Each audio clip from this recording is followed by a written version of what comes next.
Hello guys, അപ്പോൾ നമ്മുടെ library സീരീസിലേക്ക് എല്ലാവർക്കും സ്വാഗതം. അപ്പോൾ ഇത് സെക്കൻഡ് പാർട്ടാണ്. ഇന്ന് ഞാൻ എടുത്തിരിക്കുന്നത് റാം കെയർ ഓഫ് ആനന്ദി എന്ന ബുക്കാണ്. അഖിൽ പി ധർമ്മജൻ ആണ് ഈ ബുക്ക് എഴുതിയിരിക്കുന്നത്. ഇതിലെ പേര് പോലെ തന്നെ ഇതിൽ രണ്ട് പ്രധാനപ്പെട്ട കഥാപാത്രങ്ങളാണ് റാമും ആനന്ദിയും.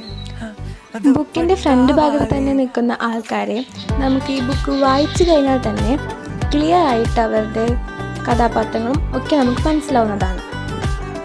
റാം കെയർ ഓഫ് ആനന്ദി ഒരു ലളിതമായ ഹൃദയസ്പർശിയായ പ്രണയ ചിത്രമാണ്.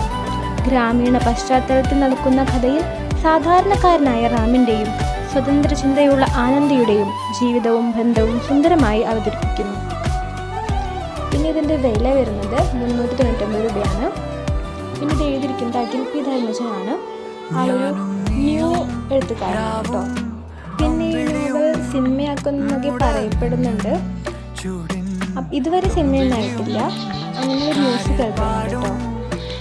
അപ്പം ഇതുപോലത്തെ റിവ്യൂ നിങ്ങൾക്ക് ആവശ്യമാണെങ്കിൽ ഈ ചാനൽ എന്തായാലും സബ്സ്ക്രൈബ് ചെയ്യുക, ഒന്ന് ലൈക്കും കൂടിയും ചെയ്യുക.